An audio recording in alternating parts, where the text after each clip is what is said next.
Здравствуйте! В эфире программа «Энергетика Якутии. Отраслевые новости». С вами Татьяна Каракулова. И сейчас коротко о главных темах выпуска.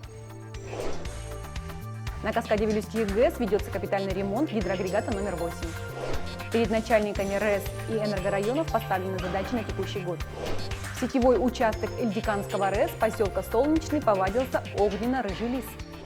Энергетики Якутии почтили память Евгения Коноровича Бетанчука.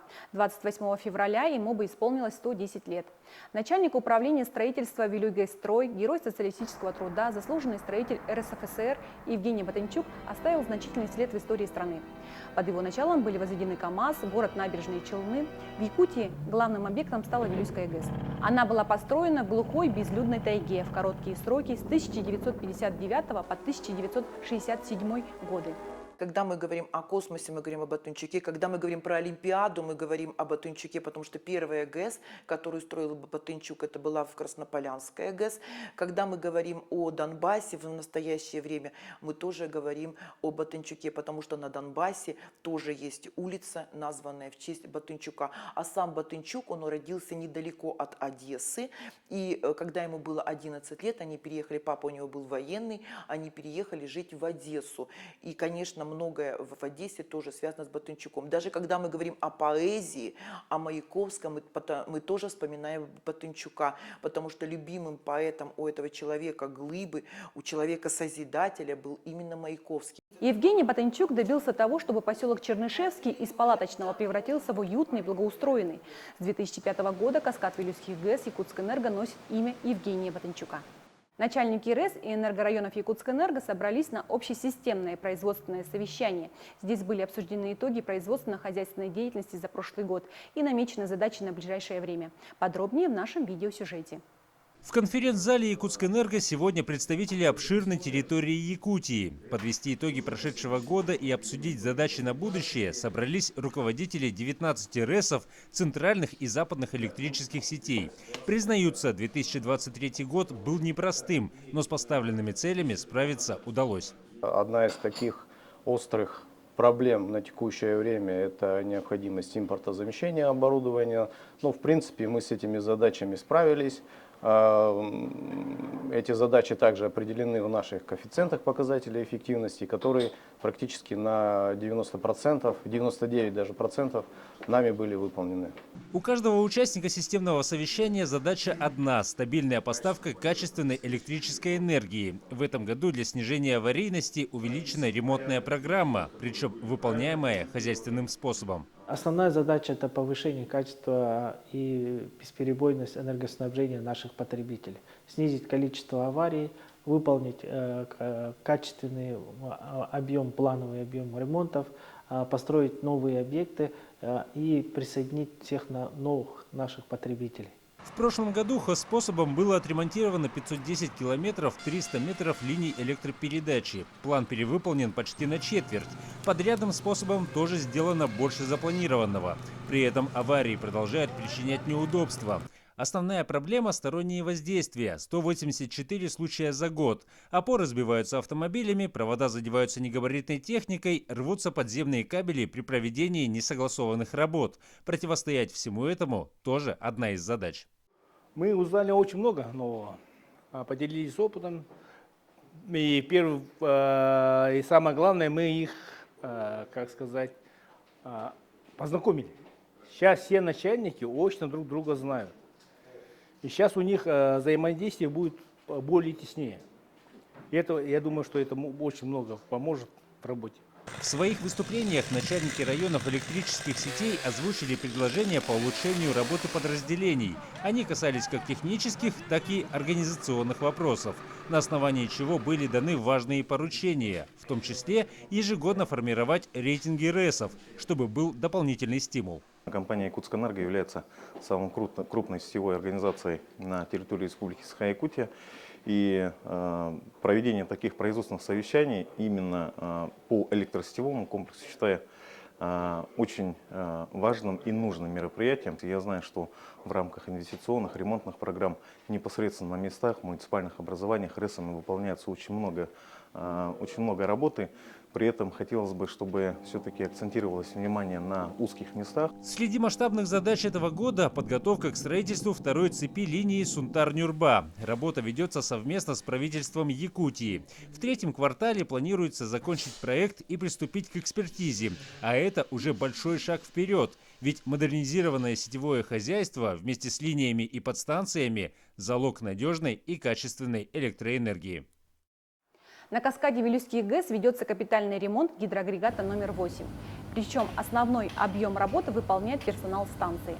Одна из основных задач – замена обмотки статора. Новая имеет более совершенный термореактивный тип изоляции. Ее срок службы не менее 30 лет. Следующим этапом капремонта станет сборка гидроагрегата с выполнением контрольных операций. Ввод в эксплуатацию ожидается в июне текущего года. Генеральный директор Якутскэнерго, народный депутат республики Гаврил Алексеев встретился с будущими энергетиками. Заинтересованный диалог состоялся в СФУ со студентами 1 и 4 курсов направлений электроэнергетика и электротехника и теплоэнергетика и теплотехника. Речь шла о привлечении выпускников на ключевые профессии предприятий Якутскэнерго. Для этого компания поддерживает и мотивирует самых целеустремленных студентов. Например, с 2000 года вручаются именные стипендии. За последние 5 лет более 200 молодых специалистов стали частью профессиональной команды Якутскэнерго. В учебно-производственном центре Якутскэнерго работники филиалов и дочерних обществ прошли курсы повышения квалификации. По итогам были сданы экзамены. Подробности в нашем следующем видеосюжете.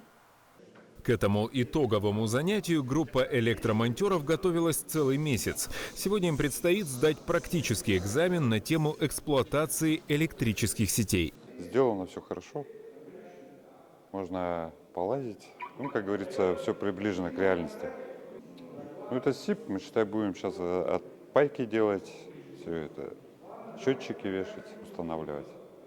Георгий Алиев приехал повышать квалификацию. Он работает в труднодоступном селе Усть-Миль Усть-Майского района. Здесь источник генерации – дизельная электростанция, которая одна питает котельную, социальные объекты и жилые дома. Поэтому от профессионализма энергетиков зависит благополучие селян. Группа электромонтеров, приехавших на занятия, представляет разные районы Якутии, всего 20 человек. Они одни из первых прошли переподготовку в новых мастерских учебно-производственного центра Якутскэнерго. Здесь, прямо внутри здания, участки линий электропередачи, работающие дизельные двигатели, трансформаторные подстанции. У нас всегда стояла проблема с практическими занятиями, когда работали в старом здании. Сейчас у нас есть теплый полигон, можно заниматься в зимнее время. Люди могут потрогать руками инструмент, приспособления. Поэтому у нас есть практически все. Каждый день на протяжении месяца был расписан практически по часам.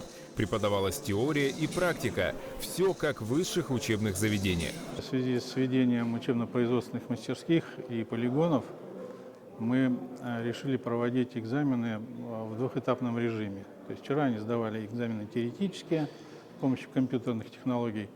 И все, которые допущены к практическому экзамену, сегодня сдают на нашем закрытом полигоне экзамен практический.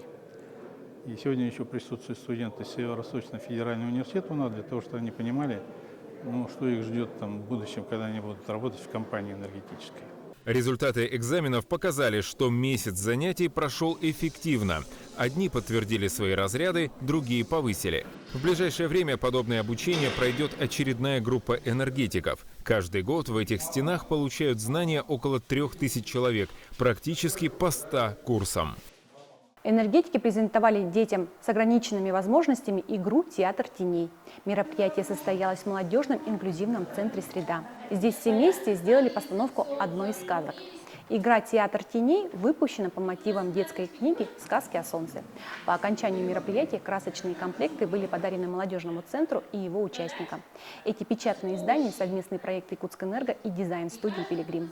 Для ребят очень важно внимание, разнообразие, встречи. То есть это не просто встречи, пришли и познакомились. Например, Якутскэнерго, они не только про энергию рассказали, как попадает свет в наш дом, но и такую профориентационную историю тоже провели, рассказали, какие есть профессии, как что все идет. Ну и очень круто, что у них есть такой классный проект, как «Сказки» про энергетику. И вот наши ребята сегодня попробовали себя в роли таких юных актеров уже театра теней. Золотую медаль в категории мастерс, 2 серебряные, а также пурпурные пояса завоевал Алексей Мякишев. Он начальник службы ремонта объектов генерации Якутскэнерго.